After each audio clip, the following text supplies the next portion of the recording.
przy ewentualnej kontroli w przedsiębiorstwie, to te 12 miesięcy jest weryfikowane, kontrolowane. Co z tego, że kierowcy wiedzą, że jest takie, no faktycznie, no rzeczywiście. Przykładowo, no jazda na karcie szwagra, nie? Czy jazda bez kart, czy też nie ma tej informacji przekazanej, ja uważam dobrze od strony no, państwa, no bo...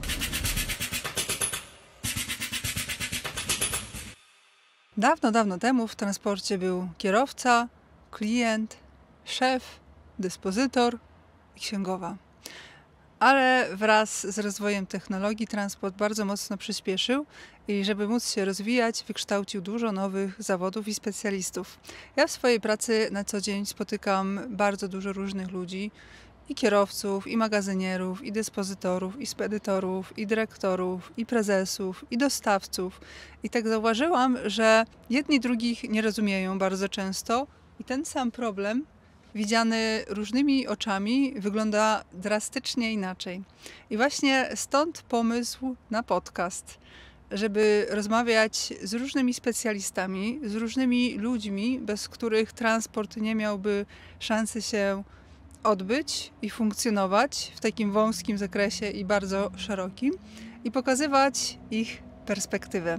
Mój pierwszy gość pewnie nie jest aż taki oczywisty, ale gdy założyłam firmę transportową, to właśnie on przeprowadził mnie przez proces uzyskania licencji transportowej. To do niego dzwoniłam kilka razy dziennie w pierwszych swoich transportach. To on reprezentował mnie podczas mojej pierwszej kontroli w przedsiębiorstwie. No i myślę, że każda firma transportowa ma takiego specjalistę, z którym współpracuje na stałe. Zapraszam Was na pierwszą rozmowę w ramach serii Twarze Transportu z Pawłem Miąsikiem z Agencji Bezpieczeństwa Transportu w Rzeszowie, prawnik, doradca ADR, szkoleniowiec. Dobrze. Cześć Paweł. Cześć Iwona. Witam na pokładzie Volviego. Bardzo jestem zaskoczony, wiesz, że zaprosiłaś mnie w ogóle na to spotkanie i że jestem w Twoim samochodzie, bo jestem pod wrażeniem samochodu. No i Ciebie oczywiście, jako osoby. No w końcu, mój tachograf to znasz na wylot, nie? No tak, zostańmy na tym, że tachograf znamy bardzo dobrze. Czyli zapisy z karty kierowcy i z pojazdu. No tak. Co słychać w transporcie, powiedz mi? No cóż, no jest ciężki rok, to pewnie każdy potwierdzi, kto w transporcie pracuje, kto jeździ, kto jest gdzieś z tą branżą od wielu lat, to ten rok jest trudny pod każdym względem, bo widzimy to i dalej w kwestii tych takich zatrudnieniowych, czyli w środku brakuje kierowców, krótko mówiąc, ale też brakuje przewozów, ładunków, frachty, kwoty, ceny. No, jest bardzo wiele zawirowań i no ciężki rok, tak najogólniej mówiąc. Pewnie też chyba tak doświadczasz tego jako przewoźnik. Widziałeś już taki czas wcześniej w transporcie? Każdy rok jest inny, prawda? Czy dekada, czy jakiś tam okres. Natomiast chyba faktycznie ze względu na akumulację różnych przypadków, to ten 2023 jest no, wyjątkowo trudny dla branży transportowej, dlatego że i nowe przepisy wchodzące w życie dosyć szybko, można powiedzieć nawet z zaskoczenia. Tu mam na myśli kwestie pracowników delegowanych, które były ogłoszone niedawno, bodajże w sierpniu, prawda? To są przepisy, które były dosyć długo omawiane, ale wejście tych przepisów było, można powiedzieć, super szybkie, tak? To też zmiana istotna dla branży transportowej. Wojna w Ukrainie, wiele innych spraw, które coś tam oddziaływują na transport i oddziaływują niestety negatywnie. Także jest trudno. Nie wiem, czy tak było. Porównując do wstecz gdzieś tam ileś lat, nie wiem, 5, 10, 15 do tyłu, pewnie najlepiej byłoby rozmawiać z transportowcami. Ja mam kontakt z transportowcami na wielu płaszczyznach od wielu lat, no i niestety takie głosy do mnie też płyną, że ten rok jest trudny. No do tych starych. Tak. Także czekamy, co będzie w nowym 2024 roku. A ten rok trzeba po prostu dojechać do końca, dotrwać, przeżyć na przetrwanie. No i później będzie tylko lepiej. Ma być lepiej. Dobrze, że tak mówisz, dobrze, że tak mówisz. A No. powiedz mi, z czym się borykają firmy, które ty obsługujesz? Bo no wiadomo, że jeżeli chodzi o sytuację na rynku, wszędzie mniej więcej taka sama. Wszyscy mamy takie podobne problemy. Ciepło się tu robi? Tak, tak. Wiesz co, no, mamy wiele takich tematów, można powiedzieć, świeżych dla transportu nowych. Chodzi o zagrożenia, chodzi o kontrolę. No, bardzo wiele problemów jest z sentem, czyli z tymi towarami tak zwanymi wrażliwymi, dlatego że tu jest zamieszanie niesamowite, jeżeli chodzi o produkty, które są dopisywane, procedury, które są też zmieniane. No i przede wszystkim przekaz i obowiązki, które są po stronie przewoźnika, kierowcy. Coś się zmieniło w stosunku do tego, co było? No wiesz, no na przykład jest sprawa tego rodzaju, że dotarło kilka nowych przypadków, które są objęte sentem, tak? No więc nie wszyscy też przewoźnicy nadążają, bo ta informacja dla transportowców nie jest moim zdaniem na tyle dobrze przekazywana przez organy państwowe. No, chociażby nawet kwestia przewozu odpadów, tak? Międzynarodowy przewóz odpadów jest objęty no, sentem, czyli tym takim systemem, można powiedzieć, mocno inwigilującym w transport, jeżeli chodzi o trasę.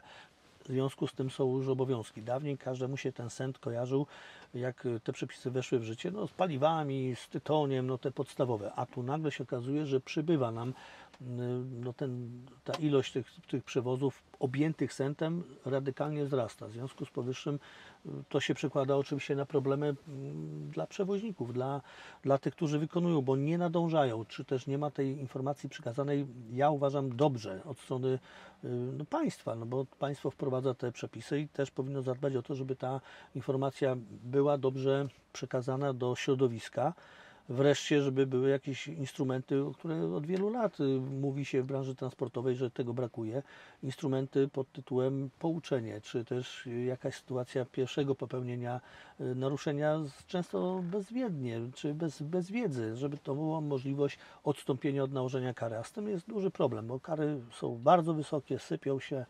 Są kwoty rzędu 10-20 tysięcy złotych. Mówię o sencie, prawda?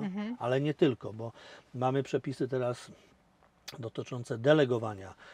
No więc wiele firm z tego tytułu też będzie miało, czy ma już jakieś tam określone problemy. Także każdy temat transportowy od strony przepisów, który nie dotkniemy, niestety kończy się gdzieś tam nałożeniem kary. I to wysokich kar, prawda? Także no, bardzo wiele na ten temat można mówić, ale te senty gdzieś tam myślę, że są istotne. No, tak samo kontrole w firmach, które są prowadzone no, w całej Polsce, jeżeli chodzi o kontrolę Inspekcji Transportu Drogowego. Do mnie nie przychodźcie. Ale możemy, Cześć chłopaki, do mnie poproszenie. no to możemy pozdrowić, prawda? Myślę, że część inspektorów też ogląda Ciebie, prawda, tam w różnych wydaniach. A na pewno oglądają, to jestem przekonany. Chłopaki i dziewczyny, przepraszam. Tak, przepraszam, chłopaki i dziewczyny, bo sporo duży dziewczyn. jest pan w inspekcji. Sporo i coraz Jak mnie więcej. kontrolowała, miałam pierwszą kontrolę inspekcji w Polsce, to była pani właśnie. Dziewczyna, Tak, no i wszystko ale było takie fajnie. fajne, tak? Tak, jak najbardziej. Na pewno to tak a propos tych kontroli, to rzeczywiście cały czas inspekcja ma, mimo wiadomo tych sankcji, które nakłada i kar, to ma jednak dosyć dobrą opinię, jeżeli chodzi o fachowość. To jest też istotne, no bo wiemy, że te uprawnienia związane z ustawą o transporcie i pokrewnymi, no to też Straż Graniczna, Służba Celna i Policja. No i tutaj już się bardzo różnie to trafia, jeżeli chodzi o wiedzę, o jakość tej kontroli, o merytorykę po prostu. Także inspekcja broni się cały czas tą merytorycznością czy wysokim poziomem. Podliczmy się.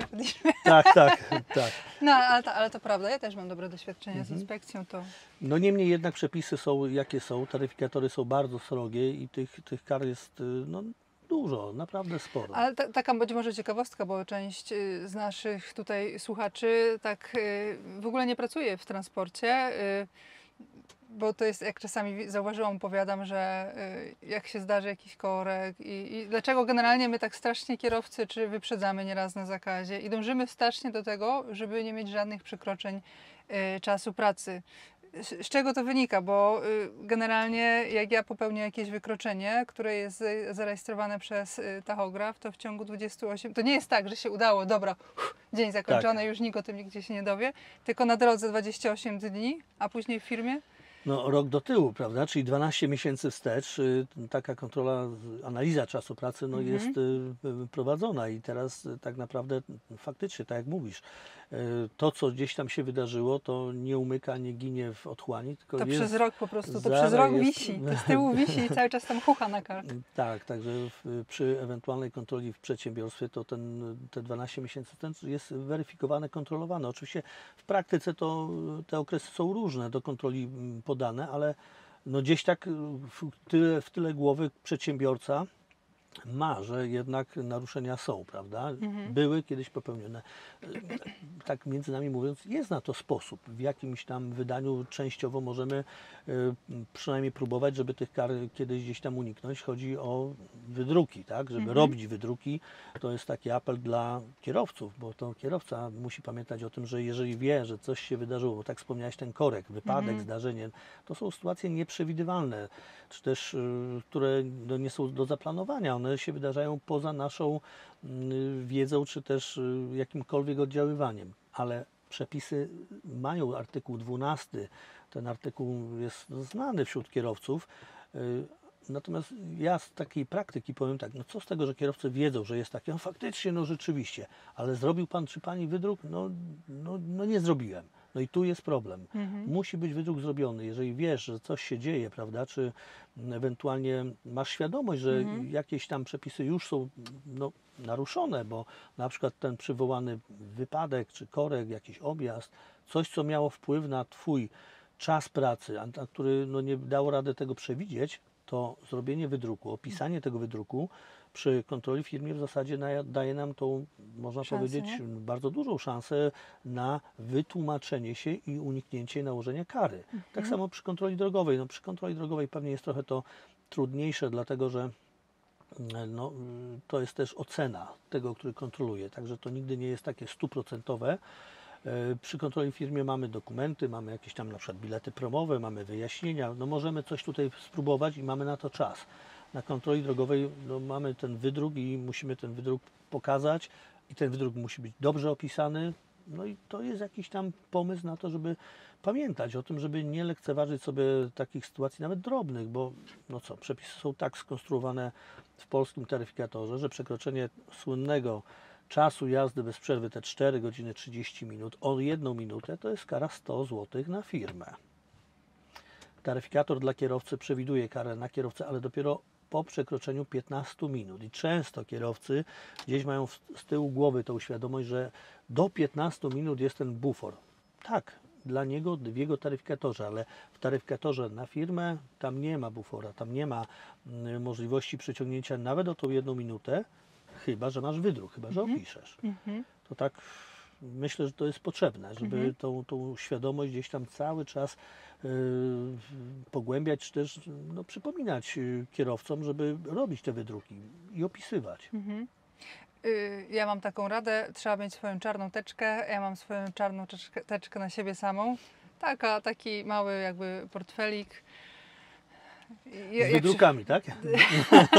I generalnie to w sumie jakiś czas temu się zorientowałam, pewnie z rok temu, że ta teczka moja jest już taka. Myślę, co ona taka jest, nie? Gruba. Przecież aż tak kiepsko mi to chyba nie wychodzi. Jak wyciągałam te tachografy, to ja tam zobaczyłam jeszcze 2017 rok, te wydruki z tachografu. Ale rzeczywiście, bo tak przepisowo to się powinno, tam jest taka regułka, nie? Że w celu dojazdu... Wiesz, opis tak naprawdę powinien zawierać takie 3 elementy. No więc przywołanie podstawy prawnej, to jest chyba najprostsze, bo Czyli to 12 jest, przez 561 przez 2006 WE. Zapamiętać.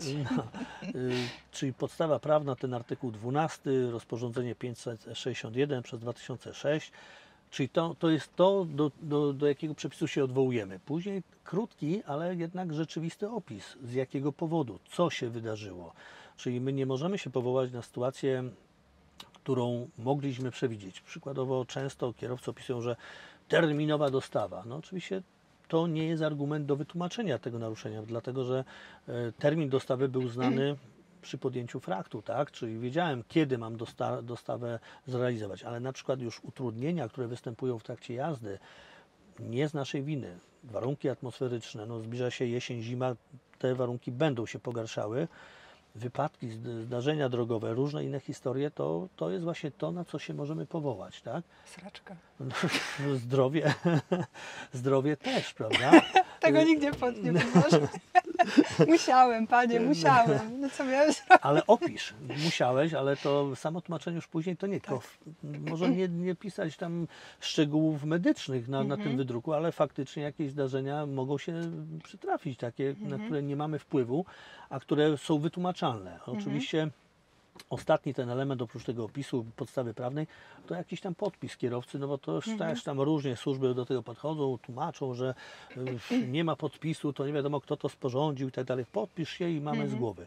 No i najważniejsze, wydruk musi być sporządzony przez kierowcę najpóźniej w czasie, kiedy dojechał do miejsca pozwalającego na postój. Czyli jeżeli mam naruszenie czasu jazdy ciągłej i zatrzymałem się w końcu po tych 4 godzinach 50 minutach jazdy, to wtedy muszę zrobić wydruk, bo data na wydruku i godzina jest na wydruku oczywiście zarejestrowana, a nie na koniec dnia, no bo wtedy już jest niespełniony warunek, że nie został sporządzony wydruk w momencie najpóźniej po przyjechaniu. Ja często doradzam kierowcom tak na szkoleniach czy na spotkaniach gdzieś tam na analizie, no bo to wychodzi w praniu, w praktyce, że w niektórych przypadkach trzeba nawet zrobić 2 wydruki, nawet i 3, bo lepiej mieć 2 więcej wydruki teoretycznie niepotrzebne, ale one się przydadzą, bo one obrazują jakąś tam historię tego naruszenia, niż zapomnieć albo zrobić wydruk gdzieś tam na drugi dzień, bo sobie przypomniałem. Taki wydruk on jest w zasadzie bez wartości, bo on do obrony czy też do wytłumaczenia nic nam nie da. Tak, w praktyce te wydruki rzeczywiście działają. Na pewno jak w przypadku takiej kontroli to nie ma co wyskakiwać z nerwami i tak dalej, tylko raczej spokojnie i po prostu no stało się, no i nie było innej opcji. Staram się jak mogę, ale czasami po prostu nie wychodzi. Jak się atakuje, to ktoś atakuje też. Tak, ale ja no. ostatnio miałam nawet kontrolę w W Austrii. Austrii, no to tak. A w Austrii, no i też miałam przekroczone 10 godzin już. No ale to przez to, że właśnie Zwężki, remonty. Tak, dokładnie. I nie doczepiał się do tego ten kontrolujący. Nie. Przyszłam tylko, bo mi szczytali tachograf i kartę. I z ADR-em jechałam. Z ADR-em jechałam i przypomniałam sobie jeszcze o tym właśnie wydruku. Już tam w ogóle grzebali. W końcu myślę, kurde, wydruk chyba miałam z tamtego tygodnia. I zaniosłam ten jeden wydruk. Ja się pytam, patrzy. Co się stało? Ja mówię, Kufstein, ształ. Okej. Zazwyczaj to działa. Z tymi historiami na drodze, no to tak jak powiedziałem, może być różnie, bo to zależy też od sytuacji kontrolnej, od osoby kontrolującej, od wielu tam innych okoliczności, ale podstawa, masz wydruk, masz szansę wytłumaczyć. Nie masz wydruku, ewentualnie zrobiony zupełnie tam kiedy indziej, no to na pewno wtedy on nie posłuży, nie da rady wytłumaczyć. Problem się jeszcze jeden zrobił, bo tak mówiłeś o tej objętości wydruku, dlatego że nowe tachografy robią teraz te wydruki bardzo długie, prawda? Tak?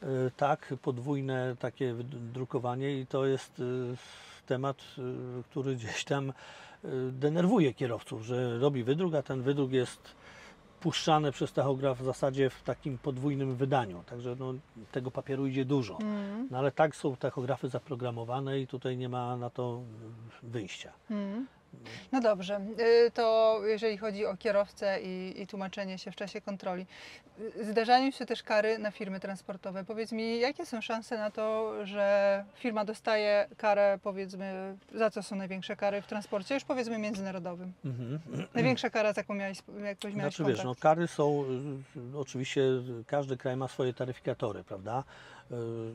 Są różne kwoty, są różne, no, nazwijmy to, opisy tych naruszeń, ale wspólnym takim chyba najistotniejszym, najważniejszym dla wszystkich krajów unijnych, no to jest załącznik 4 do rozporządzenia 1071, czyli to są te najpoważniejsze naruszenia, które są klasyfikowane jako te takie top-topów, Czyli jakie to NN-ki. są?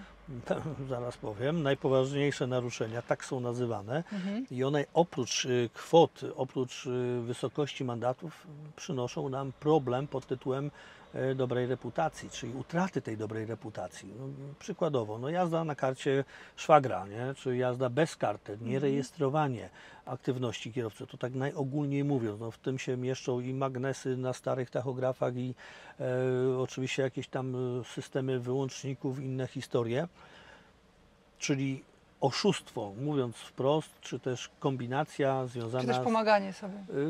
no na przykład, prawda? Czyli to jest klasyfikacja tego najpoważniejszego naruszenia. Takim bardzo problematycznym, dużym problemem jest niesprawność pojazdów, czy też brak ważnych badań technicznych. Z tym to mamy plagę niestety, dlatego że Czyli przegląd. no przegląd techniczny, tak, bo to jest też klasyfikowane jako NNK i często się tak gdzieś zdarza, że ktoś ma świadomość, że no, uciekł mu ten termin 1 dzień. Auto jest sprawne, nie? Czy tam 2 dni, ale auto jest sprawne, no ale zrobię przecież po czasie. W momencie kontroli, czy w firmie, czy na drodze, no to jest kara administracyjna w Polsce akurat. Tam, Nawet wstecz? tak, tak, no bo mamy przerwę. Jeżeli auto było jeżdżone wtedy, no przeważnie tak jest, że gdzieś tam to się kończy i auto jedzie, prawda? No to niestety poruszanie się bez ważnego przeglądu technicznego, no to jest to... Czyli mówimy w takim przypadku, jak inspekcja wchodzi do firmy na kontrolę, Tak. kontroluje te wszystkie podstawowe już w ogóle takie no, dokumenty, czasy powiedzmy pracy, wsteczki. dokumenty, wszystkie inne. I No się okazuje, że tam jest luka jednego Tak. dnia. I Tak. to już jest podstawa do wszczęcia wniosku Znaczy do nałożenia później kary, ale uruchamiamy ten proces cały nałożenia kary 2000 na firmę. No. Niestety tutaj też jest odpowiedzialna osoba zarządzająca, też jest kara z tego tytułu, no i tutaj kwota może nie przeraża te 2000, chociaż to jest duża kwota, ale to jest naruszenie klasyfikowane jako ta NNK, czyli to z automatu nam uruchamia procedurę sprawdzenia dobrej reputacji. No i Jak ta procedura wygląda? Słuchaj, no wiesz, to Dobra jest... reputacja to takie, no co to tak naprawdę znaczy? No, wymogiem uzyskania czy posiadania licencji tej transportowej, międzynarodowej, czy zezwolenia na wykonywanie zawodu przewoźnika drogowego, to ta krajowa licencja, tak długo się nazywa, jest posiadanie właśnie dobrej reputacji, czyli przez właściciela i osobę zarządzającą, czyli niekaralność. No i tam mamy odpowiednie paragrafy, artykuły różnych ustaw, od kodeksu karnego przez na przykład ustawę o tam handlu ludźmi i tak dalej. No i w tym mamy też katalog naruszeń związanych z naruszeniami drogowymi, zawarty w tym właśnie załączniku 4.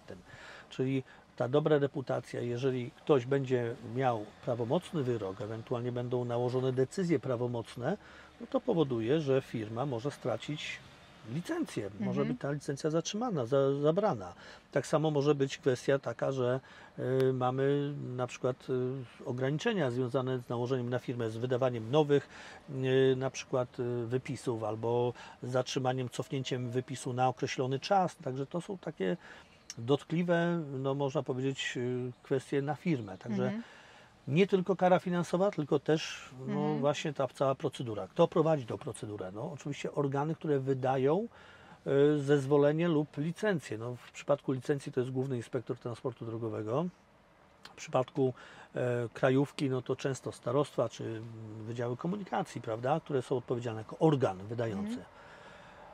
I w tej chwili, tak powiem z doświadczenia, że niestety tych postępowań o utratę dobrej reputacji no, jest sporo.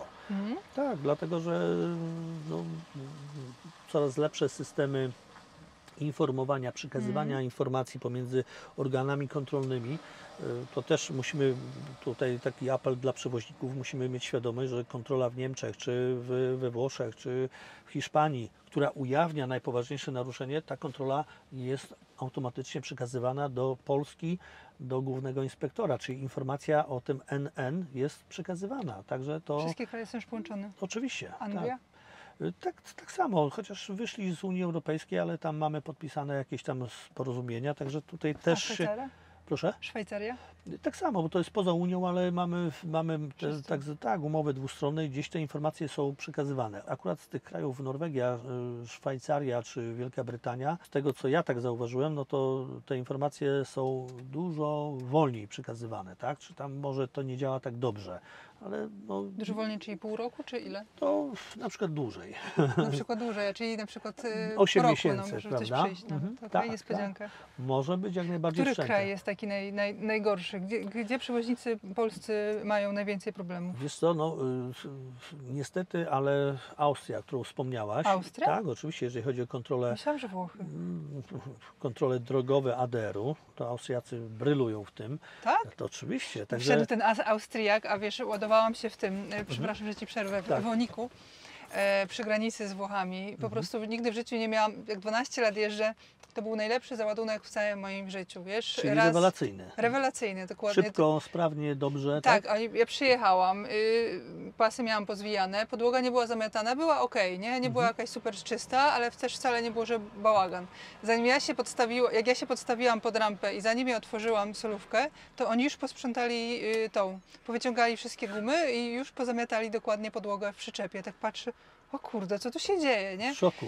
Poprosili o pasy, powiedzieli, że tyle pasów im będzie potrzebnych. I żebym tylko otworzyła bok i ja zepnę pasy tak. dosłownie. Więc oni przekładali pasy, wiesz, dawali po pierwsze taką konstrukcję drewnianą, przykładającą, bo to były takie pojemniki, kontenery, coś jak bańki po prostu z jakimś tam ADR-em i na to paletę jeszcze przekładali pas, więc generalnie wszystko idealnie. Pytali się, od razu przyszli do mnie z rysunkiem, Czyli z takim planem zabezpieczenia ładunku, tak? Tak, znaczy rozmieszczenia i zabezpieczenia. tak, jakby. i rozmieszczenia, bo dla tandemu to jest dosyć ważne Tak, jednak tak. przy jakichś cięższych paletach. Te były 600 kg, więc tutaj nie było problemu żadnego.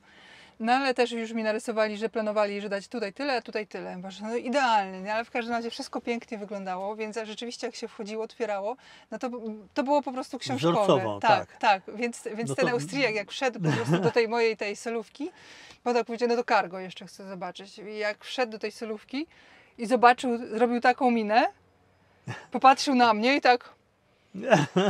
Ja nie przesadzam, nie? Bo jakoś tam też trochę nich też żartowałam, oni na początku byli tacy sztywni strasznie, Tak, ale tak. później jak już zobaczył, to ja powiedziałam tut mi light, czyli przykro mi, tutaj nie zarobicie. Do przyczepy, ja mówię, w przyczepie to samo, nawet do przyczepy nie szedł zaglądać.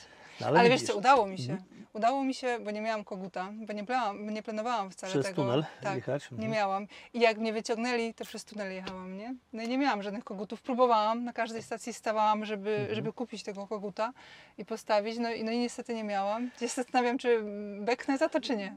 Nie, teraz już nie, ale wiesz, tak jeszcze wracam do tego włoskiego załadunku. Austriacy są bardzo skrupulatni, jeżeli chodzi o kontrolę ADR-owską, a odwrotnie, Włosi są znowu tak lajtowo podchodzą co do dokumentacji, do wypełnienia tej dokumentacji, już nie mówię o zabezpieczeniu i załadunku, więc tak Poważnie? Ja naprawdę... słyszałam, że to Włosi za CMR-kę nieprawidłowo Tak, ale potrafią. sami jako nadawca często zdarzają się błędy w tych CMR-kach. Mówię o ADR-ze, prawda? Że na przykład nie są dwujęzyczne zapisy, przez to w Austrii te kontrole ADR-owskie są dosyć skuteczne, bo jak ktoś wjeżdża z Włoch, to 50% na 50%, że tam jest coś nie tak, więc ty byłaś być może dlatego no tutaj takim wyjątkiem, tak? Bo w byłem Austrii zaskoczony. ładowałam i przez naprawdę dobrą firmę. No to dlatego być może tak to nastąpiło, ale bo pytałaś o tych zagranicznych służby, tak? No, czyli Austriacy są uznani jako tacy dosyć niefajni, bo też tam te kontrole stanu technicznego pojazdów są takie dosyć ciężkie, no Popatrzmy mi na czepiają się. opony. No ale opony, ale wiesz, często jest tak, że czepiają się na przykład tarcz hamulcowych, jakichś mikropęknięć, jakichś takich rzeczy, które tak naprawdę nie do końca są zasadne, a jednak ta kontrola ich jest tam trudna, ciężka pod tym względem. Czyli tą Austrię ja bym jednak wymieniał jako taki kraj trochę, no, można powiedzieć, jeden z cięższych. Na drugim końcu, no to co, mamy oczywiście kontrolę we Francji, tam też te kontrole związane z czasem pracy, szczególnie z tachografem, z tymi przepisami socjalnymi, no to na wysokim zawsze poziomie i takie mocno trudne, prawda? Kierowcy bardzo często narzekają na te kraje takie Rumunia, Bułgaria, gdzie też jest na przykład czepianie się niekoniecznie zasadne, ale takie trochę do wyciągnięcia jakieś tam na kawę, Tradycji. tak, tradycji, więc to też jest problem. Natomiast niestety Węgrzy też bardzo dużo mamy problemu z kontrolą węgierską, gdzie od czasu do czasu występują jakieś takie dziwne u nich na przykład kierunki kontroli. No i po pewnym czasie one znikają. No, dam przykład. Wiadomo, że jak wozisz radery, jesteś przeszkolona, wiesz, musisz mieć tam odpowiednią ilość środków gaśniczych, nie? Gaśnic, dwie gaśnice, jedna 6-kilogramowa, w sumie 12 kg. I to są przepisy ADR-u, międzynarodowe i koniec, kropka. Natomiast w wewnętrznych przepisach węgierskich tam są faktycznie większe wartości tych gaśnic podane, czyli zdarzały się kontrole i to do dzisiaj się lubi gdzieś tam powtórzyć, że przy kontroli Węgier wymaga w przewozie międzynarodowym okazania większej ilości gaśnic niż te, które wychodzą czy wynikają z ADR-u.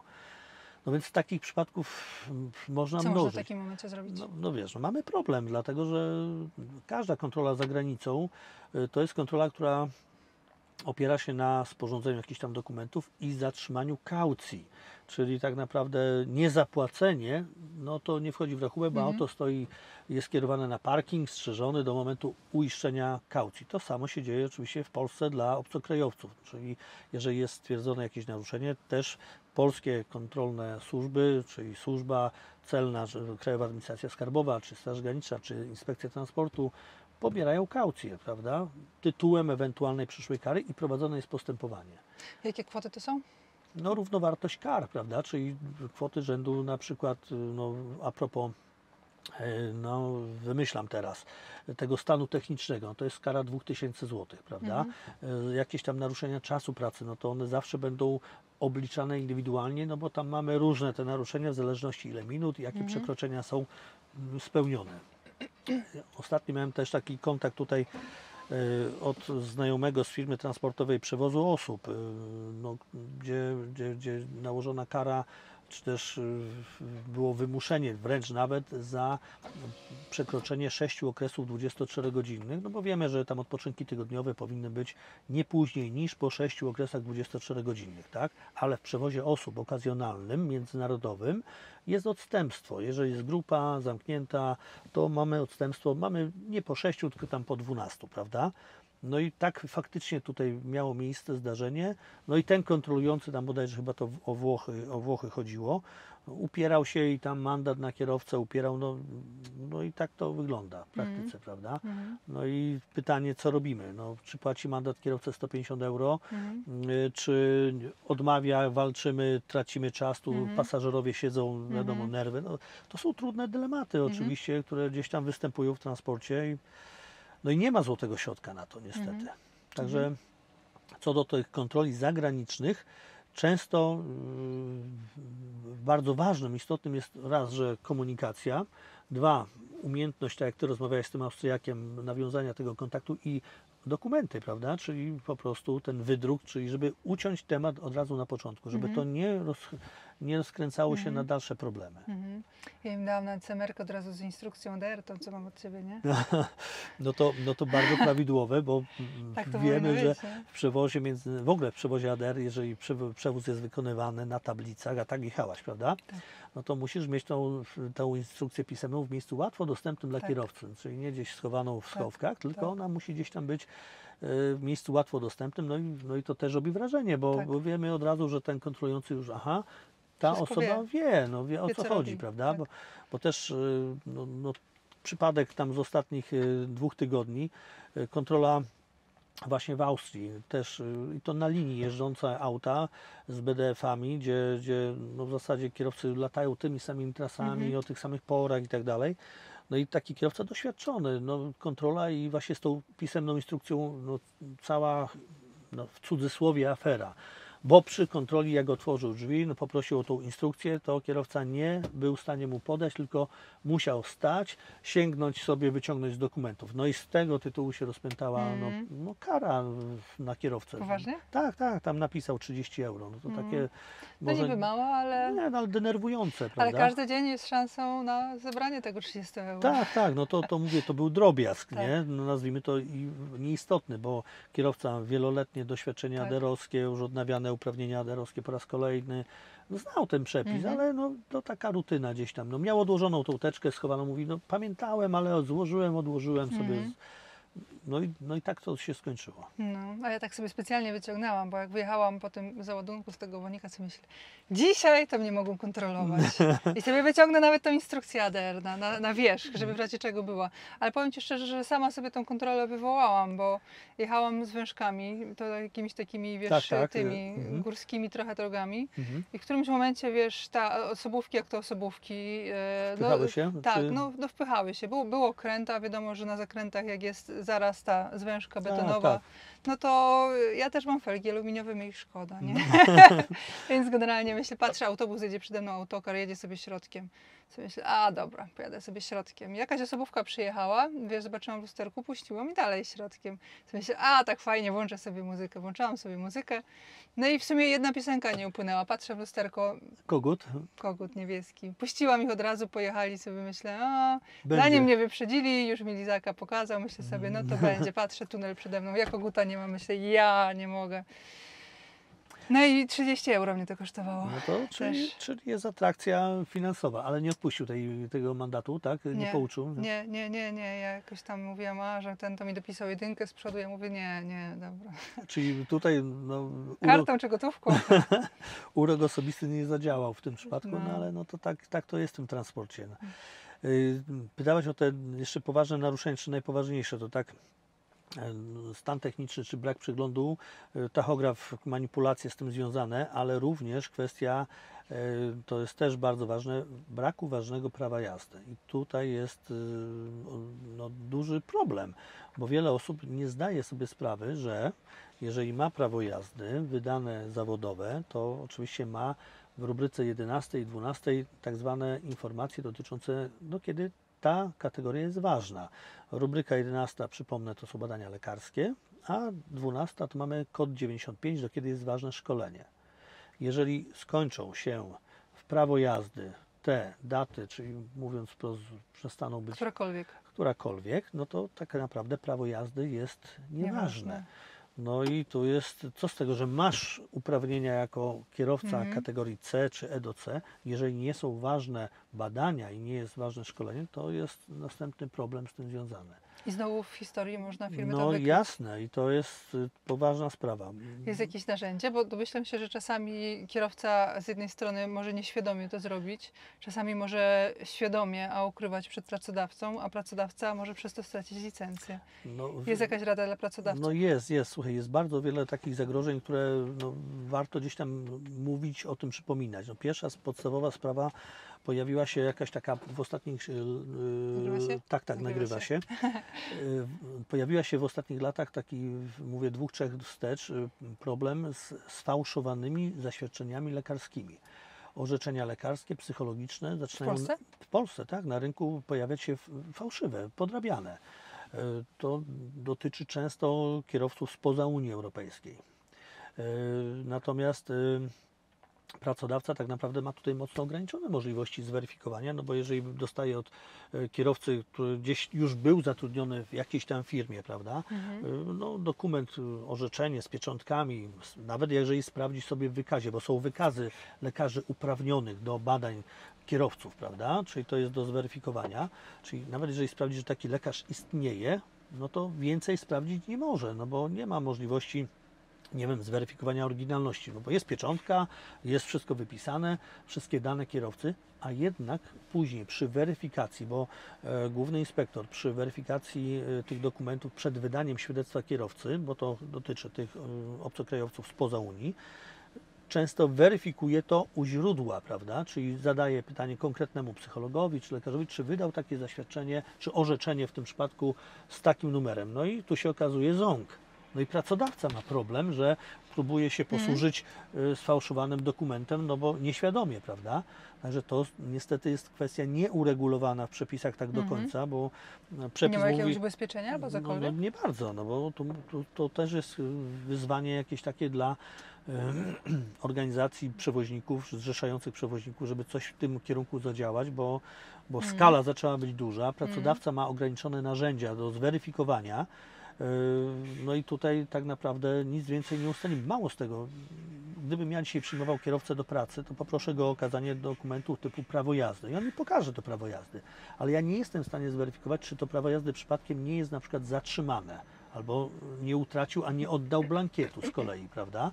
No bo to nikt tego nie Czyli jest w tak, stanie jak ja zrobić. teraz będę szukać kierowcy dla Volviego, to co ja mogę, jak ja to mogę wszystko zrobić najlepiej, żeby czuć się, że No to wszystko najlepiej działa? to z takiego mieć kogoś z polecenia zaufanego, na pewno nie z łapanki jakiejś tam totalnej i szczególną uwagę na te dokumenty no, trzeba zwrócić, prawda? Czyli to jest w rozmowie, w dyskusji gdzieś tam do wywołania, do przepatrzenia. Czyli gdyby było tak, że ma prawo jazdy z ważnym kodem 95, z ważnym badaniem, orzeczeniem lekarskim, no to mamy Wydział Komunikacji, który to wydał, prawda, no to jest to jakoś tam naocznie do stwierdzenia, ale już głębiej my nie sięgniemy, czy orzeczenie było wydane. To organ wydający prawo jazdy jest odpowiedzialny za weryfikację tego orzeczenia lekarskiego. Czyli tutaj co do polskiego kierowcy mamy trochę uproszczony temat, ale już dla obcokrajowca spoza Unii no, bazujemy na orzeczeniach, tak? No więc to no, trzeba Śliski temat. dmuchać na zimne, prawda? Także to jest wiele takich gdzieś tam po drodze problemów, które mogą nas spotkać. Tak jeszcze, wiesz, też jest sprawa taka, że jeżeli ktoś ma ważne ADR-y, tak, no to wydane jest oczywiście zaświadczenie na 5 lat, ale przepisy zezwalają na odnowienie tych uprawnień w ostatnim roku ważności. I nie tracę tego okresu do końca ważności. Okej, czyli można sobie zrobić rok wcześniej? Tak, do roku wcześniej, czyli na przykład tam mam, nie wiem, ważne strzelam teraz 20 grudnia, ale ja robię już w październiku. Kolejne 5 lat dostanę od grudnia na O, to kolejne jest 5 lat, fajne. czyli na zakładkę. To jest bardzo fajne. ważna informacja dla kierowców, bo mogę sobie zaplanować to szkolenie wtedy, jak mi pasuje. Tak. I Dużo nie, wcześniej. Tak, wcześniej, bo ja akurat jestem w domu, mam jakiś urlop, bo coś tam jest luźniej w pracy, więc możesz przystąpić nawet w ostatnim roku, tam typu 8 miesięcy wcześniej, pół roku wcześniej, 2 miesiące wcześniej, to jest super sprawa. Ale tak nie działa to w przypadku szkolenia 95 kodu i wymiany prawa jazdy, bo Zawsze czeka do końca. no właśnie, czekamy do końca i później często jest jakiś taki moment, że bach, nie mam jeszcze fizycznie prawa jazdy, a już pasowałoby jechać, ale nie mam albo nie zazębiło. Dlatego to też jest kwestia, uważam, do jakiegoś mądrego przeregulowania, bo to idzie zrobić, żeby nawet na zakładkę takie, tak jak w ADR-ze chociażby nawet wydawać dokumenty, to mocno by usprawniło, ułatwiło. A wracając do tych problemów z tymi świadectwami kierowcy, czyli to fałszowane orzeczenia lekarskie, psychologiczne, to jest jedna sprawa. No i druga rzecz, zdarza się często, że kierowcy też mają jakieś takie no, problemy związane z dokumentacją swoją, prawda? No bo dzisiaj mamy wielu kierowców spoza Unii, którzy są w Polsce powyżej 180 dni, oni powinni wymienić prawo jazdy już na polskie. Weryfikacja tych dokumentów no, jest problematyczna z wiadomych względów, bo wojna jest, prawda, trwa. Tutaj przepisy trochę tam no, łagodzą, to zmieniły się, ale no, dalej jest to procedura dla kierowcy spoza Unii no, mocno rozciągnięta w czasie dla pracodawcy, także to problemy. Synonim transportu. Tak. Transport równa się problemy albo pokonywanie tych problemów, no bo to na tym polega, bo wszyscy jakoś tam borykają się, ale starają się i czasami w większości skutecznie z tego wychodzą. Z tych różnych jakichś takich zawirowań prawnych. A jak często zdarza się, że na przewoźnika zostaje nakładana jakaś tam duża kara, powiedzmy gdzieś w Unii i zdarza się, że przewoźnicy się odwołują od tej kary? Słuchaj, no więc Iwonka, to jest tak. Oczywiście jest procedura odwoławcza. Każdy kraj ma swoje procedury. Tak jak we Francji mamy sądy, to już jest znowu następny problem. Musimy przedstawiciela prawnego. W innych krajach możemy administracyjnie próbować. Zdarza się też takie sprawy wygrywać, jeżeli mamy jakieś tam argumenty w ręce. Natomiast tutaj zawsze będą występowały problemy pod tytułem no, chociażby nawet znajomości przepisów tych wewnętrznych, proceduralnych w poszczególnych krajach. Wiele krajów, gdzie te kary, czy też może wszczęcia postępowań są uruchamiane, przekazują informacje w języku polskim też, prawda? Czyli tak jak w Niemczech mamy jakiś tam problem, to mamy informacje po niemiecku oczywiście, ale jest też jakiś tam załączony dokument, przetłumaczony od razu przez organ, który tam prowadzi to postępowanie, z wytycznymi, jakie tam elementy, jakie dokumenty można przedstawić. Tak się dzieje też w Wielkiej Brytanii, jeżeli chodzi o nielegalnych imigrantów, bo tam są potężne kwoty, kary, nie? Są pewne procedury, które od lat są wdrożone co do takiego zapobiegania, czy też prewencji przed wtargnięciem tego nielegalnego emigranta. Ja ostatnio miałem bodajże tak 3-4 miesiące temu sprawę, którą prowadzimy, gdzie firma, która od lat jeździ do Wielkiej Brytanii, została po raz pierwszy gdzieś tam skontrolowana i oczywiście trafiony tam, bodajże mieli 3 tych pasażerów na gapę. W naczepie. W naczepie oczywiście.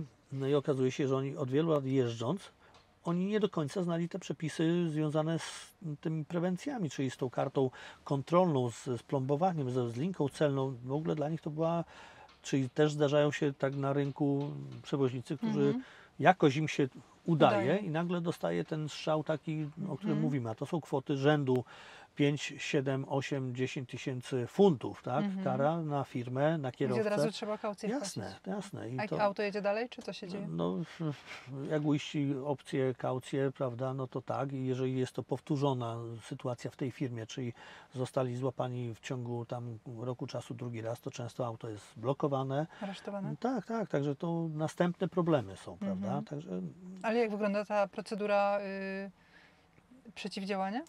no, przede wszystkim mamy wytyczne przekazane do wszystkich w zasadzie krajów unijnych. Jeszcze to są procedury, kiedy Wielka Brytania była w strukturach unijnych.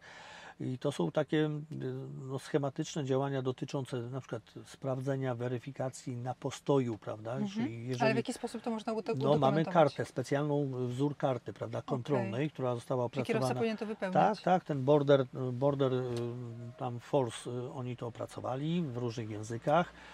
My mamy obowiązek taką kartę przy każdym frachcie uzupełnić i na przykład już długie postoje, krótkie postoje na tej karcie odznaczyć, że weryfikowałem, sprawdzałem, czy nie ma przeciętej plandeki, czy nie ma zerwanej linki, w ogóle zabezpieczona naczepa, czy tam przyczepa przed tym takim swobodnym wtargnięciem, prawda? Więc, I nawet w przypadkach, bo wiadomo, że te linki potrafią być w tak sposób obchodzone, profesjonalny, przecięte i później złączone, że tego w ogóle nie widać. No, Czy taki dokument daje szansę na wybronienie? Tak, oczywiście, tak, to już z praktyki powiem, że absolutnie tak, bo też mieliśmy ileś tam sytuacji. Czyli przewoźnicy, bardzo ważna rzecz. Tak, mamy procedury, mamy szkolenia, na które się powołamy, czyli to trzeba sobie zadbać o to. Jeżeli robimy takie newralgiczne przewozy, czy też obarczone dodatkowym ryzykiem, to zróbmy od podstaw to, co należy. Przeszkolić sobie kierowców, zebrać sobie podpisy. Czy są jakieś specjalne szkolenia? Wiesz czy co, generalnie ja robię takie szkolenia, ale to może specjalne to duże słowo. Często ja takie szkolenia gdzieś tam łączę, bo samo szkolenie dotyczące tych nielegalnych migrantów, czy tam nielegalnych pasażerów, no to ono będzie się tam zamykało w pewnych omówienie procedury, przypomnieniu, wspomnieniu tam jakichś tam podstawowych rzeczy, ale do tego zawsze warto o tym czasie pracy powiedzieć, o bezpieczeństwie, o mocowaniu ładunków, no to takie połączone, tak?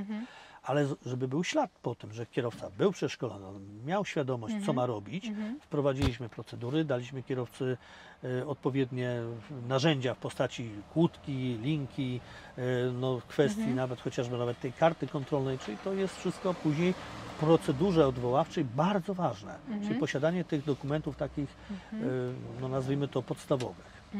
Powiem Ci, że ja pamiętam jeszcze jak startowałam, jak Volviego odbierałam i jak robiłam tam wyposażenie, kupowałam gumy, pasy, te rozpórki i tak dalej, i tak dalej.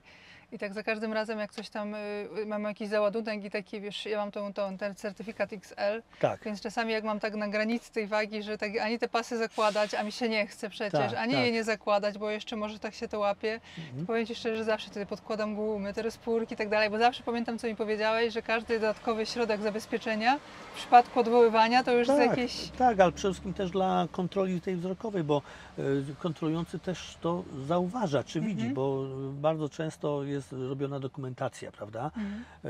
Jest kontrola i jest robiona dokumentacja fotograficzna, na przykład nieprawidłowego zabezpieczenia ładunku. No a tu widzimy, że są maty przeciwpoślizgowe, są jakieś już tam, załóżmy, rozpory, podpórki, inne tam klinowania. No więc mamy Już coś coś tam. mamy, nie? Tak, jasne. Także to do powiedzenia. Także to no, trzeba o tym myśleć, pamiętać. Powiedz mi, jak jest z tymi probami? Jak się dzieli pauzy, wjeżdża na promy Z i tak promami. dalej? Tak. No, słuchaj, no Tak, dla kierowców. Ja no, w ogóle powiem Ci, jak w tamtym roku kilka razy gdzieś tam płynęłam tak. i potrzeba było mi podzielić, to już zapamiętałam. Teraz płynęłam do Finlandii, czarna magia, nie pamiętam. No, słuchaj, no, promy są bardzo proste, ale też dla tych, którzy jeżdżą, prawda? Tak jak mówisz, bo to jest rutyna, to robimy Tak. na co dzień i wchodzi w głowę. Natomiast faktycznie jak ktoś tam gdzieś tam od czasu do czasu z tą przerwą promową ma do czynienia i teraz co, jak to robić, no musi sięgnąć gdzieś tam w pamięcią sobie przypomnieć przepisy. A wchodzisz w internet, a tam w ogóle wszystkie Chaos. inne teorie, nie? No tak, tak. Sprawa podstawowa. Przerwa promowa może być wykorzystana jako część odpoczynku, ale pod warunkiem, kiedy dysponujemy kajutą, miejscem do spania. To jest klucz. To samo dotyczy pociągu. Gdybyśmy korzystali z przeprawy kolejowej, tak, wszystko fajnie. Ten odcinek, kiedy auto jedzie na loże, na lawecie, prawda, kolejowej, a my jesteśmy w kuszeczce, mamy miejsce do spania, tak, możemy go wykorzystać jako część odpoczynku dobowego. To jest pierwsza sprawa. Druga. Ten odpoczynek to tylko i wyłącznie regularny, 11-godzinny. Może być podzielony na promie, czyli nie dziewiątki skrócone, nie jakieś tam kombinacje. Owszem, jak prom płynie 9 godzin 1 minutę i mam miejsce do spania, no to tam mi wyjdzie dziewiątka, tam nie muszę nic kombinować, to jest skrócona pauza. Ale jeżeli mamy przeprawę promową, która trwa na przykład, nie wiem, 6 godzin, 8 godzin, no i muszę teraz to, czy chcę wykorzystać do odpoczynku dobowego, tak, ten odcinek może być wykorzystany, ale odpoczynek ma być co najmniej 11-godzinny. Czyli jak tutaj mam 8 godzin, zjeżdżam z promu, mam tą godzinę, tak? Na przykład zjeżdżamy z promu, mamy 8 godzin, do 11 nam brakuje jeszcze 3, prawda? Po zjeździe muszę dokręcić 3 godziny do pełnych 11 godzin. No i kolejna sprawa jest taka, że musimy pamiętać, że przerwa czy przerwanie tej pauzy dobowej może nastąpić tylko dwukrotnie, na wjazd i na zjazd z promu i w sumie czynności związane z wjazdem i zjazdem z promu nie mogą być dłuższe niż 1 godzina. Okej. Czyli w zasadzie mamy sytuację taką, dojeżdżam do promu, no i wiem, że prom będzie tam odpływał za 3 godziny, więc już teraz zaczynam odpoczynek dobowy. Stoję 2 godziny 50 minut, to będzie mi się zaliczało jako odpoczynek dobowy. Przerywam tą pauzę, mam prawo, bo korzystam z promu, muszę wjechać na prom. Przerwanie nie może nastąpić dłużej niż 1 godzina, to mi zajmie na przykład 15 minut. Wjazd, Podjeżdżam, zatrzymuję się, podjeżdżam, w końcu wjechałem, zaparkowałem na promie. To jest pierwsze przerwanie, zajęło mi to, niech będzie 25 minut nawet, prawda?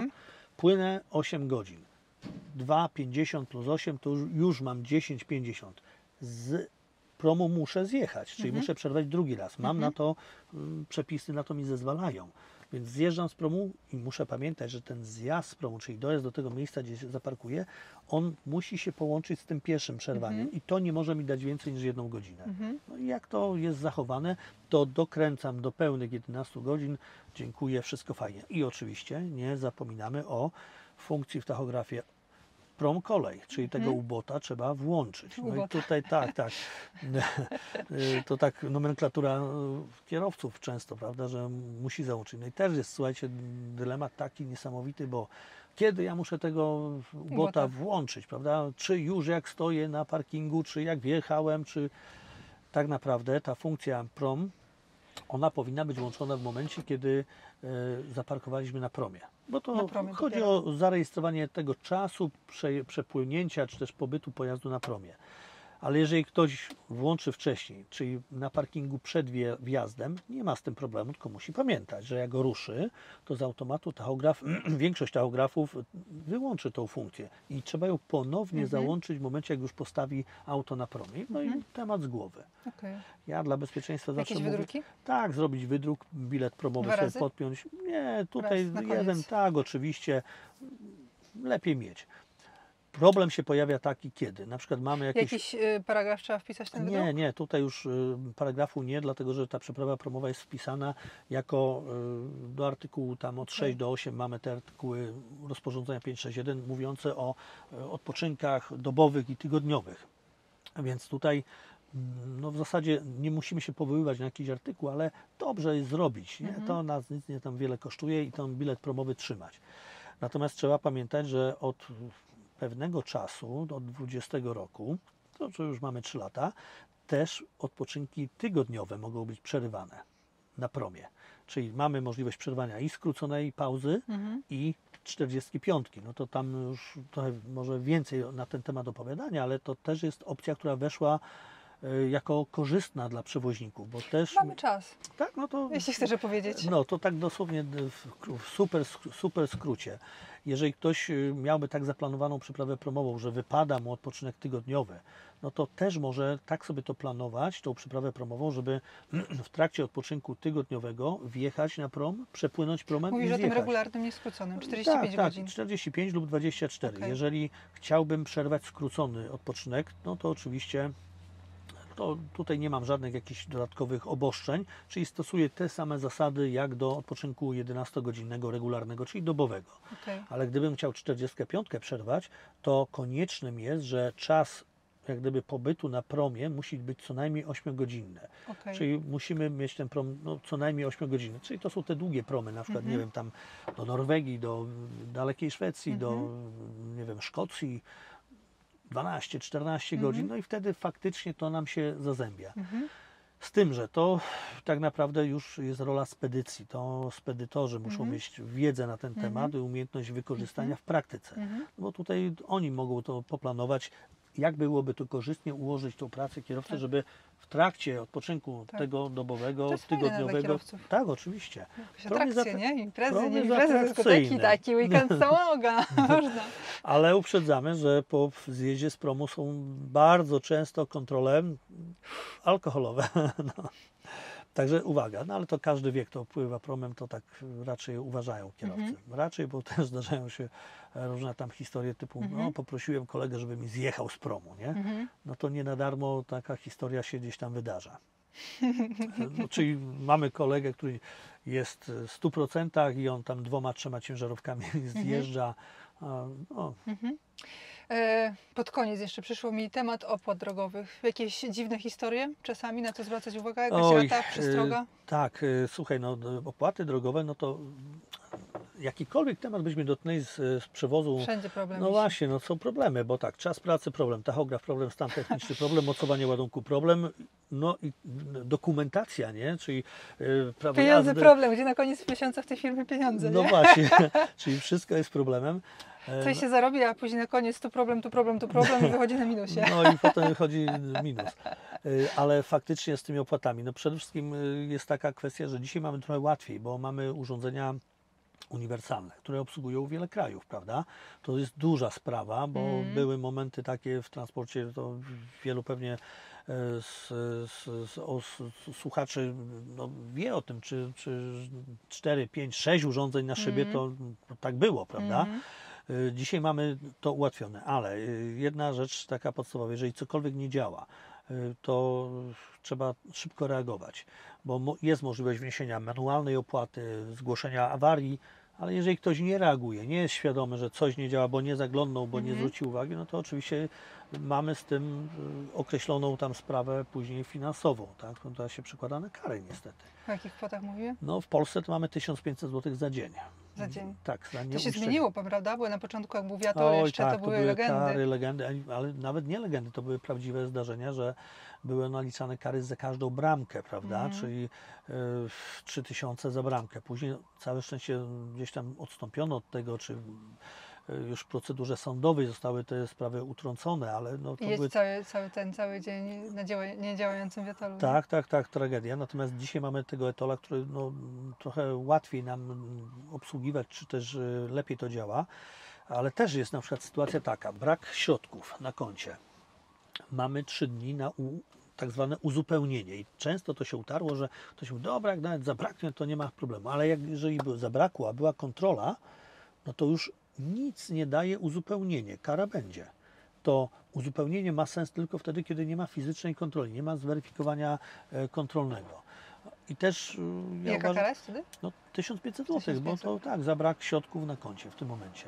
Dlatego ja tak uczulam, żeby jednak weryfikować, sprawdzać, no musi być ktoś w firmie odpowiedzialny za weryfikację tego stanu konta, prawda, no bo od A za tego, granicą?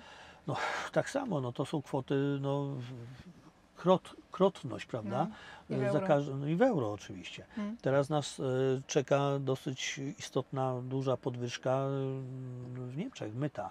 Czyli tam będą duże kwoty znowu w górę, także transport znowu dostanie strzała pod kątem opłat drogowych w Niemczech od stycznia i tak naprawdę no, zmienia się cały czas to wszystko.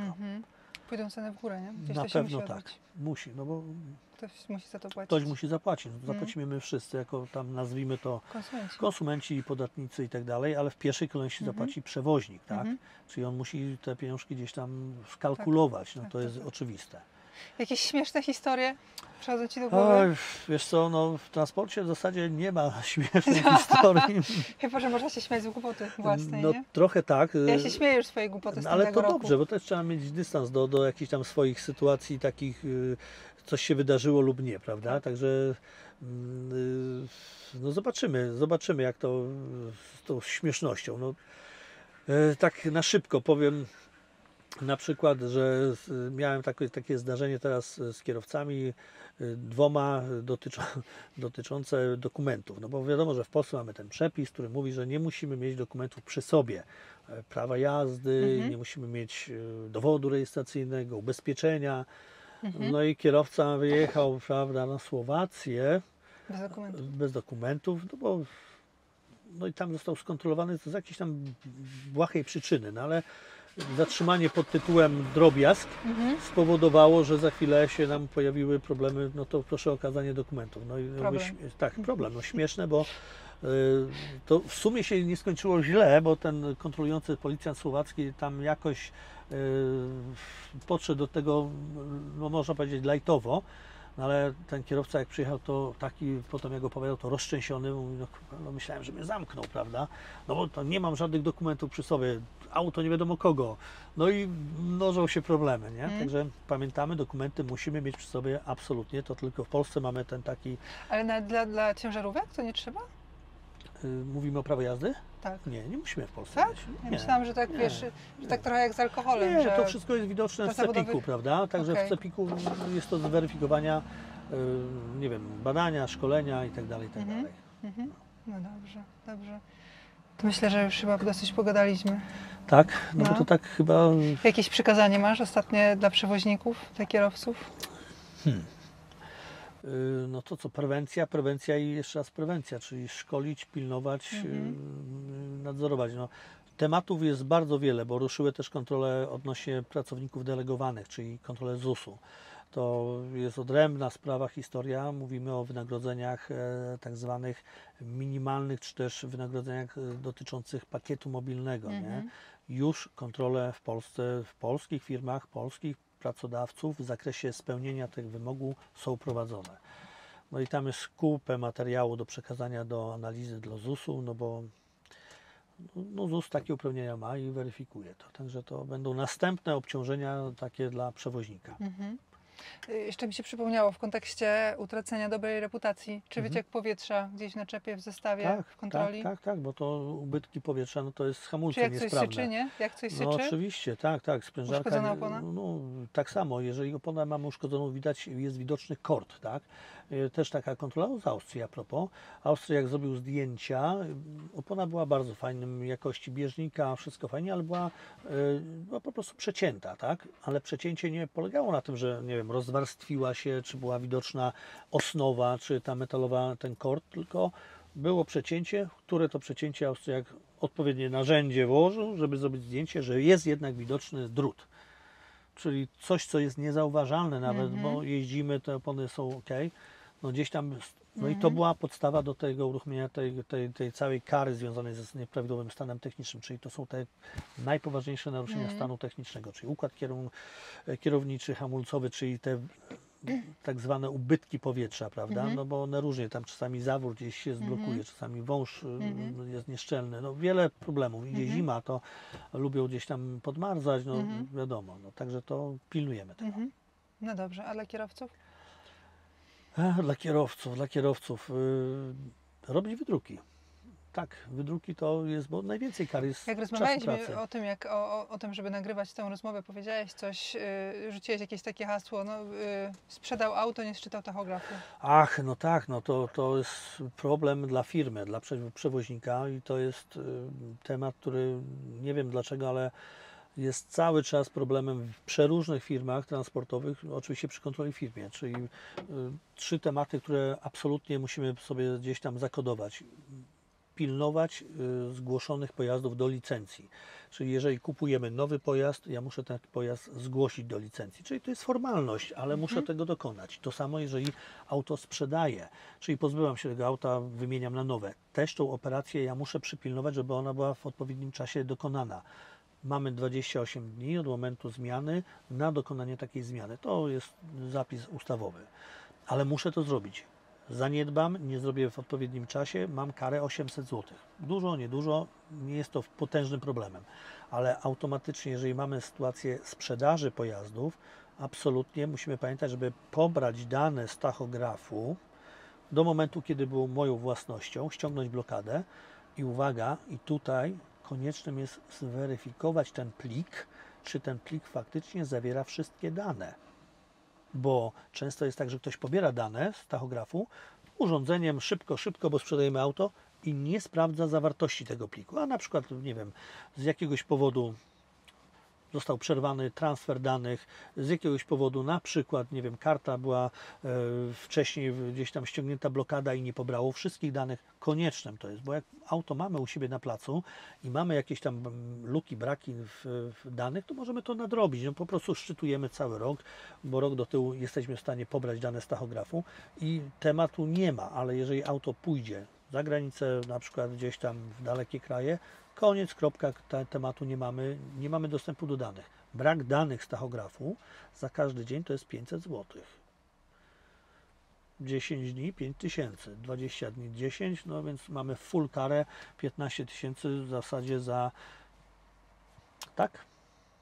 Także to jest super, bardzo ważne. Mam 10 aut, w ciągu roku miałem rotację 2 aut, no 2 auta sprzedałem, 2 nowe wziąłem na to miejsce, czyli nie zmienia mi się ilość, zmieniły się tylko fizycznie pojazdy. Zapomniałem zgłosić to, no nie ma problemu, 800 plus 800, 1600 kara, ale te 2 auta, które sprzedałem, mam braki na przykład w jednym, no strzelam 10 dni, żeby było łatwo liczyć, w drugim brakuje mi też 10 dni. No to tak jak powiedziałem, 500 za każdy dzień, 10 000 plus 800, 1600, 10, 11 600, kara za nic, za darmo. Nie ma naruszeń czasu pracy, jest wszystko tip-top, a nie są dopełnione te takie formalne sprawy.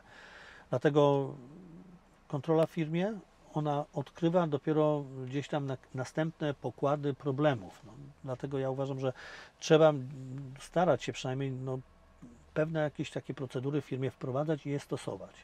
No chociażby nawet to, co rozmawiamy tutaj, pobieranie danych. To koniecznie weryfikować, bo no są to problemy potem nie do odtworzenia, nie do wytłumaczenia. No dobrze. Tak? To co? No Co to, możemy wszystkim życzyć? no szerokiej drogi Szerokiej drogi. i mało kontroli. Mało kontroli. Tak. Dziękuję, Paweł, za rozmowę. No dziękuję Iwona za zaproszenie. Bardzo mi miło. Bardzo To mi do miło. zobaczenia. Do Hej. zobaczenia. Cześć.